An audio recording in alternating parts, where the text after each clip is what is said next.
Just we throw in your boss, go get back to work now, you fascist. You may feel like that, but that's not good enough explanation. You have to have a scientific explanation for what is fascism. Ever since Italy, Mussolini came to power in Italy in 22, or Hitler was handed control of Germany in 1933, there's been a long discussion about fascism. And it's no wonder, because it has produced the greatest barbarism of the 20th century, which was the murder of 6 million Jews in the Holocaust and 6 million other people that the Germans deemed as inhuman and inferior. And we have to turn around and say it's no wonder that that is something that people think we could never, ever see that happen again. And so, obviously, for many people think what defines fascism is it's a racist, virulently racist, anti-Semitic organisation. Now, I would argue, really, well, one, it doesn't necessarily have to be racist, actually. Mussolini's organisation was not actually anti-Semitic in the 20s. It only developed anti-Semitic traces and developed a full theory of it probably 1938, really, I think, as he begins to work with Hitler more closely. But the most important thing is, of course, in modern fascist politics, they all pick on whether in Hungary, the Roma gypsies, black, Asian people, Polish migrants in Britain. You know, this is where it's cemented, and it's a profoundly important part of fascist ideology. But, and it's very important we describe to say it's a but, its main primary aim is not actually racism. Its main primary aim is to destroy working class organisations and democratic institutions. And I want to read from this marvellous article, absolutely marvellous article, which I really recommend you all go and buy afterwards, the ISJ article, written by this bloke I've never heard of, but I really think he's a genius, talented guy. And this is what Trotsky, actually, I'm going to quote from, not me. This is what Trotsky said. Fascism is not merely a system of reprisals or brutal force and police terror. Fascism is a particular government system based upon the uprooting of all elements of proletarian democracy within bourgeois society. To this end, the physical annihilation of the most revolutionary section of workers. It's also necessary to smash independent and voluntary organisations, to demolish all the bulwarks of the proletariat, and to uproot whatever has been achieved during the 3/4 century by the social democracy and the trade union movement. That's the primary aim in fascism. Now, I don't have time to do a meeting on it. Wayne did a meeting earlier, and Jim Wolfers is doing a meeting, I think, tonight, later on. But I want to make a few points. Fascism can only come to power under certain conditions. One, that the crisis, both politically and economically, is so serious that sections of the ruling class are so desperate that they are prepared to throw their lot in fascist organisations and reject bourgeois democracy, because they believe it can only do it. Secondly, it seems to me fascism only comes to power if it has a proven record of its ability to be a mass organisation that can weaken and smash working class and democratic organisations. In other words, it is the despair of the ruling class at times of crisis. Secondly, if you look at historically what fascism is, which is described by Trotsky in his brilliant works and Gramsci, is that fascism is different from other counter-revolutionary movements like dictatorships and army coups and all the rest of it. It is a mass movement of the petty bourgeoisie, lower middle classes. It's really the only time they coalesce into a normal political, into a political organisation, and they create terror and destruction. Now, that's the classic exception of what fascism is. I don't think there's many historians now that deny that is true in the 30s, but there is a big argument about the BNP.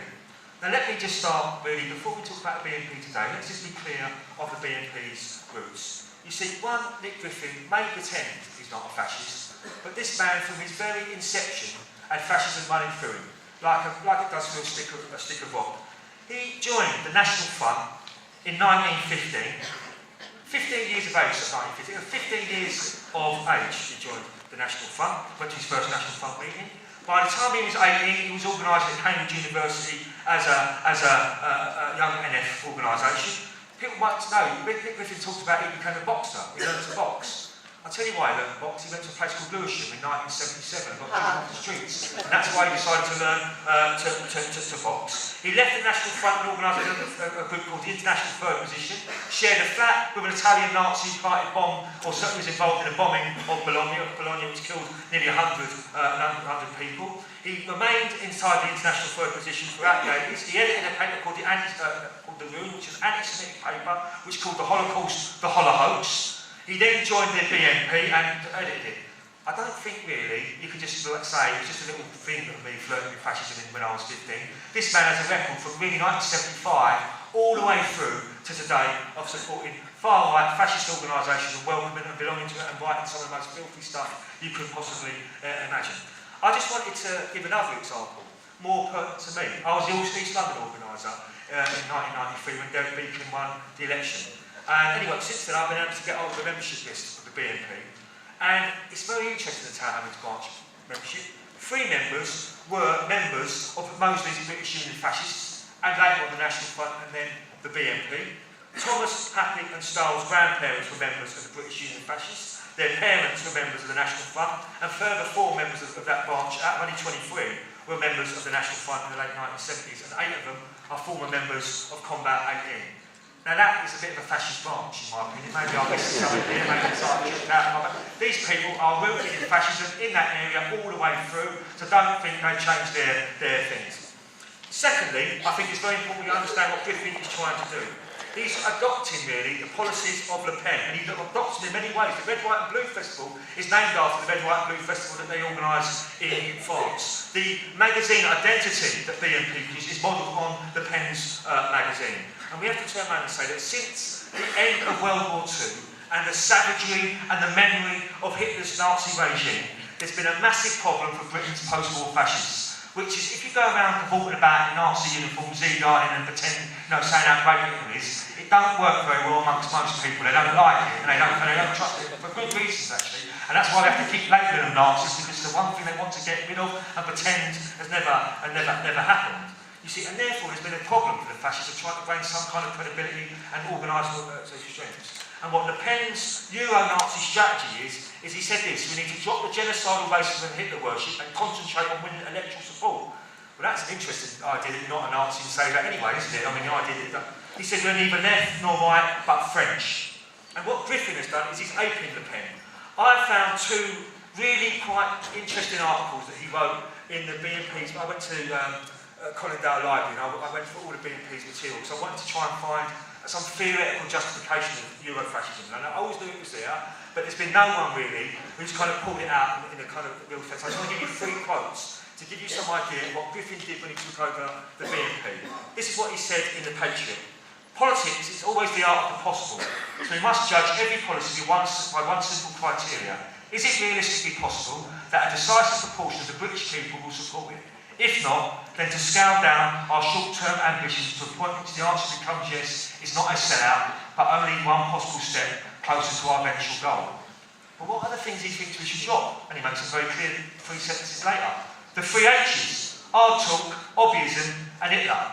And what he means by that is football hooliganism, skinhead culture, and Hitler worship. What kind of political party who doesn't think it's got fascists in it would have to turn around and say, what we must do today, comrades, is drop the H. We mustn't talk about Hitler anymore. It's obvious, this is what he's addressing his members, why we have to stop that again. In another article, he writes this to his members: instead of presenting the party as a revolutionary alternative to the system, we must present them, the electorate, with an image of moderate reasonableness. Of course, we must teach the truth to the hardcore, but when it comes to influencing the public, forget about racial differences, genetics, Zionism, historical revisionism. Leave that to our own private meetings. I think that nails it. Because what it really is, an honest assessment that we are fascists, but for the time being we keep it hidden behind closed doors, and that's why we have to continue to call them Nazis.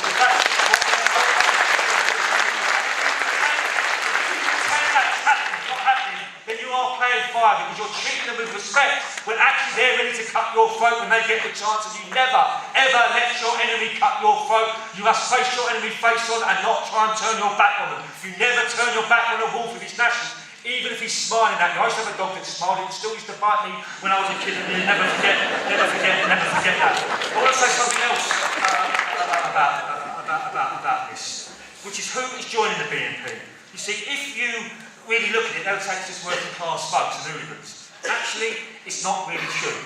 Because actually, just like its predecessors, I think there's now very, very strong evidence to prove that actually it's got middle-class roots and a middle-class organisation. Again, I want to just thank a member of the BNP. You're never going to hear me say this again, but I do want to thank the BNP member who released their membership figures, and their membership list. It's very valuable, and thank you very much, because really not for me for any reprisals, but it's very important that we get a chance to study these people and work out what they really are.